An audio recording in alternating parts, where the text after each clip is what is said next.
Hello guys, in today's video I'm going to show you how you can change your language on your Binance application. This tutorial will be quick and simple, so make sure to subscribe to this channel.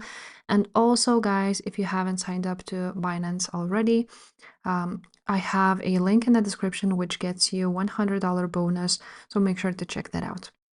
Now, once you have logged into your Binance, you want to go ahead and click at the top left corner where is the Binance logo, basically, to just click on it.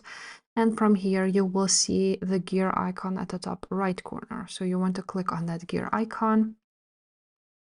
And from here, as you can see, you can change your currency. And at the bottom is language. So you want to choose it. And now, as you can see, there's a lot of options to choose from. And you can just basically click on it and change it. So yeah, that's basically it. If this video was helpful, make sure to subscribe, and I will see you next time. Bye.